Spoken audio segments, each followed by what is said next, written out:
अस्सलाम वालेकुम students, welcome to my channel Fariha Mirza academy. Students, आज मैं आप लोगों को टॉपिक पढ़ाऊंगी फंक्शन ऑफ नेफ्रॉन। देखिए यहाँ पर ये इन लोगों ने जो टॉपिक दिया है, यहाँ पर फंक्शन ऑफ नेफ्रॉन दिया है, बट यहाँ पर इसके अंदर जो लिखा है, यहाँ पर इसके फंक्शन के बारे में कोई जिक्र वगैरह नहीं किया।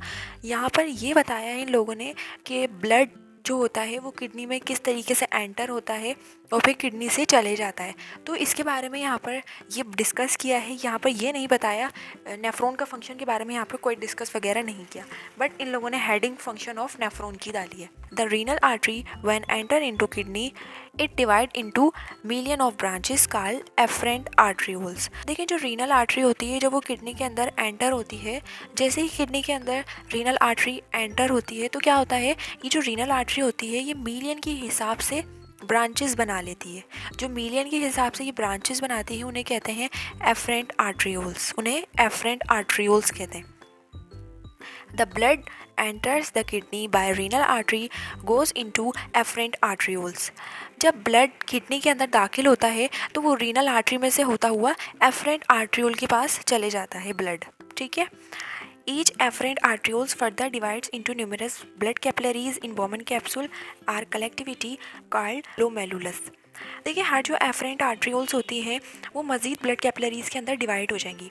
ये कहाँ पर हो रहा होता है, ये बॉमन कैप्सूल के अंदर हो रहा होता है। और जो अगर बॉमन कैप्सूल के अंदर जो कैपिलरीज का जो जाल बन जाता है उन्हें ग्लोमेरुलस कहते हैं, ठीक है। Bowman capsule with glomerulus are collectively called Malpighian body और रीनल कॉर्पसल्स।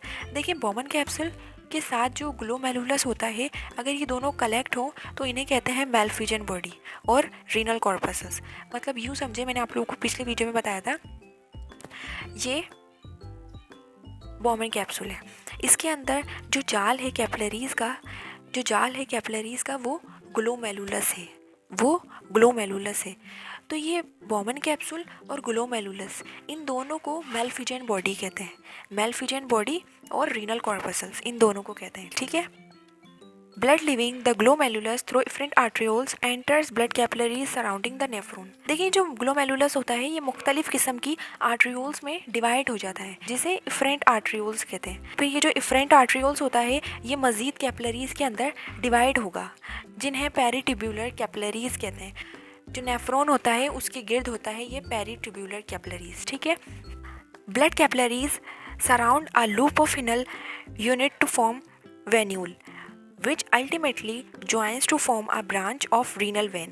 अब देखिए जो ब्लड कैपिलरीज होती हैं, जो लूप ऑफ फिनल के जो सराउंडेड में जो ब्लड कैपिलरीज होती हैं, जिसे वेजा रेक्टा कहते हैं, वेजा रेक्टा है वो वेन्यूल बना लेती हैं। ये जो वेन्यूल होता है ये एक ब्रांच से ज्वाइंट होगा जिसे रीनल वेन कहते हैं, ठीक है स्टूडेंट्स। तो ठीक है स्टूडेंट्स, यहाँ तक हमारा फंक्शन ऑफ नेफ्रॉन का टॉपिक हुआ कंप्लीट। आई होप आप लोगों को समझ आया होगा। अब हम नेक्स्ट वीडियो में मिलेंगे, जब तक के लिए अल्लाह हाफिज़। दुआओं में याद रखिएगा। जज़ाकल्लाह।